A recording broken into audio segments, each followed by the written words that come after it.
Imagine waking up at 3 in the morning in a steel cabin 6 decks above the waterline of a 350-meter container ship in the middle of the North Atlantic. The waves outside the porthole are 15 meters tall, roughly 50 feet, and they are hitting the side of the ship with a sound that does not really have a word for it. The hull is groaning around you. The cabin is rolling, properly rolling, somewhere around 20 degrees one way and then 20 degrees the other, over and over, on a slow corkscrew motion that never quite settles. A half-filled water glass is sliding back and forth across the desk. Outside is nothing. No lights, just black water and weather, and a wind reading on the bridge anemometer that has not dropped below 50 knots for the last 6 hours. And the man in the bunk is asleep. Not lying there pretending. Actually, asleep. Off watch, 4 hours into an 8-hour rest period, and getting genuinely useful sleep through one of the worst storms the North Atlantic has thrown at this route in months. How on earth is that possible? Because if you have never been on a ship in heavy weather, the obvious assumption is that nobody on board is sleeping, that every member of the crew is white-knuckling it through to dawn. That assumption is almost completely wrong. The crew is sleeping in shifts, on purpose by design, because the entire vessel and everything inside it has been built to make exactly that possible. That is exactly what we are going to find out today. Hi, my name is Jack, and this is Life at Sea, the channel where we go inside the lives of the people who actually live and work at sea, the ones you almost never see from shore. The sailors we are talking about today are the working merchant crew of the world's deep-sea cargo fleet. Container ships, tankers, bulk carriers, the big ones, the ones that cross oceans on contracts of 6 to 9 months at a stretch. Not weekend yacht sailors. Not cruise passengers who get rough weather as a story to tell their friends. The men and women whose entire working life is structured around the question of how to bank useful sleep inside a moving steel box that is being pounded by an ocean. Because for them, sleep is not optional. It is a job requirement. And it has been engineered, regulated, and refined down to a fine art. The reality of what an off-watch sailor is actually trying to do. Let us start with the conditions because they matter. The Beaufort scale, which is still the working language of weather at sea, calls a force 10 storm a sea of 9 to 12.5 meter waves driven by winds of 48 to 55 knots, with the surface of the ocean going white from continuous foam and blown spray. Step it up one more to force 11, a violent storm, and you are looking at 11.5 to 16 meter waves and winds of 56 to 63 knots, the kind of conditions where a 300-meter ship can briefly disappear from view as it drops into the trough of a wave. And here is something a lot of people genuinely do not realize. According to the National Ocean Service, the North Atlantic gets force 8 conditions or higher on something like 5 to 10% of winter days. That is not a once-a-year event. That is a routine planning factor on the busiest shipping route in the world. Inside the ship, the motion is rarely just a clean roll one way and the other. What you usually get is what experienced mariners call corkscrewing, a combined roll and pitch where the bow rises and twists at the same time, so the cabin walls seem to be moving in 3 different directions at once. The hull groans. The main engine, which runs 24 hours a day at sea, vibrates through every steel surface. Doors that are not properly latched will swing and slam, sometimes for hours. A loose drawer in a cabin sounds honestly like someone is hitting the bulkhead with a hammer on a regular 2-second beat. Now look at what the off-watch sailor is trying to do inside all of that. He is trying to bank somewhere between 6 and 8 hours of usable rest, because in 4 hours he is going back up to the bridge of a $200 million ship, with a cargo worth several times that, and the lives of the rest of the crew on his watch. Most experienced chief officers will tell you the first heavy weather of a new contract is always the hardest, because the body has not yet found its sea legs and the brain has not yet learned to filter the noise. By month 2, most of them are sleeping through things that would have a passenger throwing up in the corridor. And the regulations recognize this. Under the STCW Convention and MLC 2006, every seafarer is entitled to a minimum of 10 hours of rest in any 24-hour period and 77 hours of rest in any 7-day period, broken into no more than 2 periods, with at least one of them being 6 hours long. That is the legal floor, not the goal.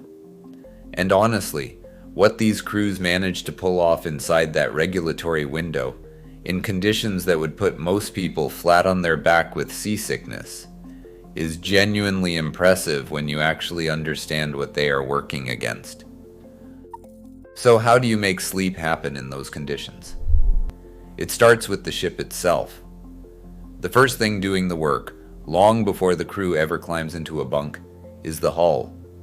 Every modern ocean-going commercial ship has a pair of bilge keels, which are long, flat plates welded along the turn of the bilge on both sides, running for the middle half to 2/3 of the vessel's length. They are completely passive. No moving parts, no power, no control system. They just sit there generating hydrodynamic resistance and shedding vortices every time the ship tries to roll, which damps the motion considerably. According to the marine engineering group Wärtsilä, bilge keels are still the most common anti-roll system on the planet for the simple reason that they work, they are cheap, and they cannot fail. Many modern container ships and roll-on roll-off vessels add a second system on top of that, which is a set of anti-roll tanks. These are partially filled water tanks designed so that the water flows from one side to the other at a phased lag of roughly 90 degrees behind the ship's own roll, generating a continuous counter moment that quietly reduces the amplitude of the motion.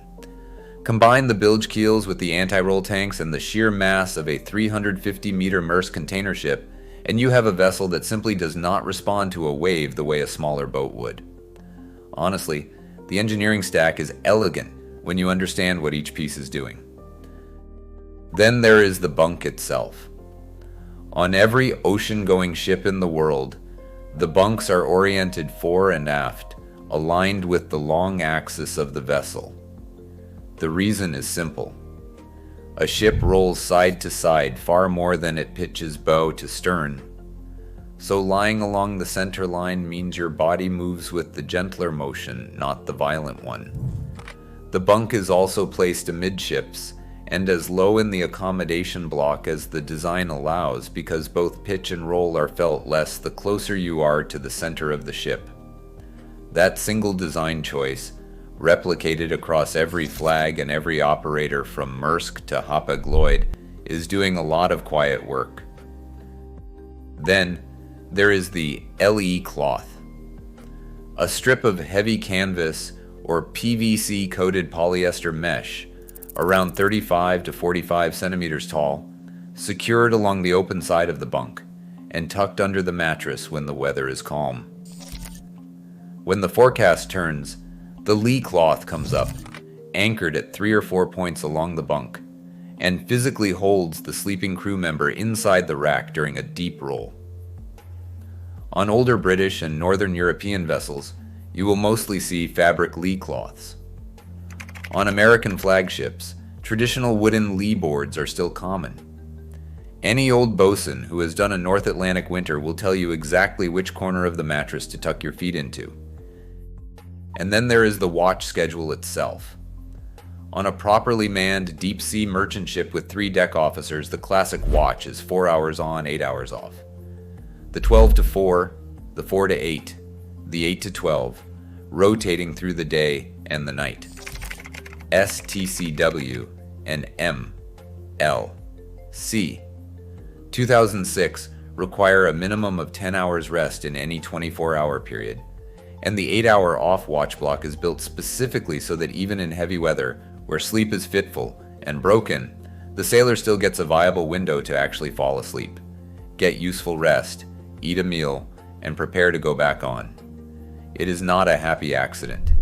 It is regulated, audited, and signed off in a rest hours log that the master is required to keep. Compare that with the 6 on, 6 off pattern used on smaller short sea vessels with only 2 watchkeepers, common on North Sea chemical tankers turning around every 36 to 48 hours. Most experienced second mates will tell you plainly that 6 and 6 is borderline survivable in calm weather and a fatigue trap in anything serious. The 4 and 8 on a deep-sea Maersk or Hapag-Lloyd liner is a fundamentally different sleep environment, and it is the difference between coming off contract intact or coming off it hollowed out. And then there is everything the crew themselves bring to the cabin. The small private layer on top of all the engineering and the regulation that makes the steel box habitable for 9 months at a stretch. You will find a kettle in almost every cabin, and right next to it, a big pack of decent tea brought from home. Seafarer packing list surveys consistently put a proper pack of tea near the top, because the slop chest on most ships sells the basics, but rarely the brand the sailor actually wants. A decent cup at 3 in the morning before a watch is one of those small things that honestly matters more than most people would ever guess.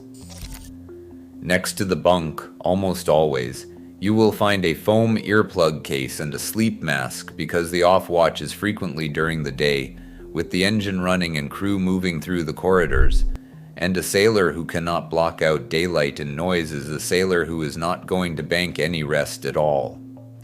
Above the bunk, taped or magnet pinned to the steel bulkhead, you will find photos.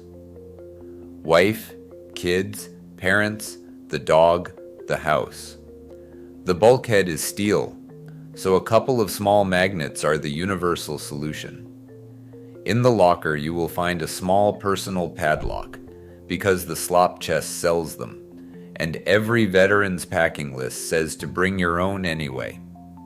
And in the desk drawer, more often than not, there is a small tin of biscuits and a backup packet of instant coffee, because at 3 in the morning before a bridge watch in a Force 10, you do not want to be walking down to the mess. Then there are the rituals.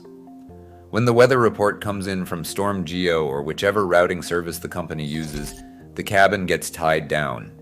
Laptops put away. Cameras stowed in a drawer. The water glass goes in the sink. The kettle gets wedged. There is a specific sequence to taking a shower in heavy weather. One hand on a grab rail at all times, feet braced wide. And there is a trick documented in storm accounts going back decades, where some sailors will wedge a folded blanket or a life jacket under one side of the mattress to create a permanent shallow wedge of 30 to 45 degrees, which fights the worst of the leeward roll and stops the body from drifting across the bunk during the night.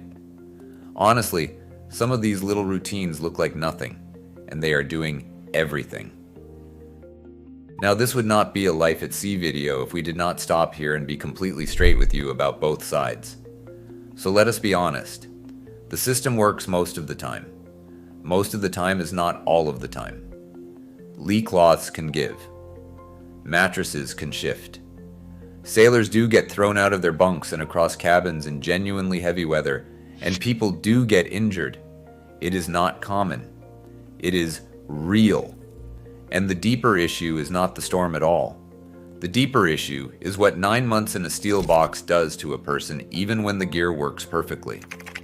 A study run by the International Transport Workers Federation Seafarers Trust and Yale University looked at mental health across the global seafaring workforce and found that of the major vessel types, container ships had the highest frequency of suicidal ideation. The seafarers themselves attributed their low mood to isolation from family, supervisor demands, trouble sleeping, and contract length. Cardiff University's Seafarers International Research Center has documented for years that cargo ship crews report very little happiness in their working lives, even when conditions on paper look fine. The single biggest factor is contract length. 3 months is short by industry standards. 6 to 9 months is normal. During the worst of the pandemic, the industry briefly had something like 400,000 seafarers stuck on board beyond their contracted end date because crew changes had collapsed. People doing 12, 14, even 18-month contracts they had not signed up for.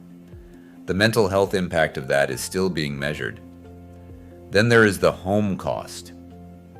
Watching your kids grow up over a patchy satellite connection wears people down in a way no engineering solution will ever touch. Any old chief engineer will tell you plainly that the storm is rarely the thing that breaks people. It is month 6. It is a bad WhatsApp call after a bad day. It is missing the birthday again. And shore leave, which used to be the great compensation of the job, has more or less evaporated on container ships, because the turnarounds at modern terminals are sometimes only 6 to 8 hours alongside, which means the crew never actually leaves the ship. The cabin is not just where you sleep. It is where you live, for 9 months at a stretch, with the same 15 or 20 people. The men and women who do this for a career, year after year, contract after contract, deserve real working life respect, not romance. Respect. And the wider picture is shifting too, slowly. The newest generation of Maersk container ships, the methanol-fueled 16,000 TEU vessels that started entering service from 2024, are doing something unusual. The accommodation block and the bridge have been moved forward, almost to the bow, separated entirely from the funnel at the stern. Maersk has said publicly that one of the main reasons for that redesign was crew comfort, putting the accommodation in a position where the motion is gentler and the noise from the engine is further away. The fact that a major operator is now designing entire ship classes around how the crew sleeps is, when you stop and think about it, genuinely remarkable. Weather routing has changed the experience too. Services like StormGeo, which is now owned by the Swedish marine engineering group Alfa Laval, route on the order of 5,000 ships a day around the worst weather before it ever hits them. The legacy, AWT, Bon Voyage system, has been doing this since the late 1990s. The practical consequence is that a modern merchant crew sleeps through fewer storms than their predecessors did, because the ship simply does not go through them when there is a viable alternative. Compare that with the 1970s and the 1980s, when a North Atlantic tanker would routinely take whatever weather was on the rum line because the routing tools did not yet exist. The cabin standards themselves are better too. Under the Maritime Labor Convention 2006, single occupancy cabins for officers, en-suite heads, mandated ventilation, and minimum floor area are law, not luxury. The pre-Maritime Labor Convention era of 4 to a cabin, hot bunking, no air conditioning in the tropics, is mostly gone. The ships have got bigger, the crews per ship have got smaller, and the standard of life on board for a working seafarer has, on the whole, quietly improved. So when you imagine that man in the bunk at 3 in the morning, 50-foot waves outside the porthole, the ship rolling through a force 10 in the middle of the North Atlantic, he is not enduring the storm with grit and toughness alone. He is using a system, a stack of engineering, regulation, gear, and small private rituals layered on top of each other so densely that the impossible has become the ordinary working night. The bilge keels are working. The anti-roll tanks are working. The bunk is fore and aft, the lee cloth is up, the earplugs are in, the photos are on the bulkhead, and the watch schedule built into the day means he gets to come back to this bunk in 8 hours.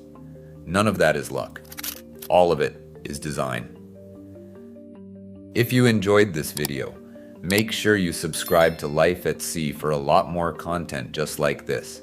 And if you have ever stood a watch, sailed a contract, or even just known someone who did, drop it in the comments below. I would genuinely love to hear which trick from your own kit kept you sleeping when the ship was rolling. Thanks for watching.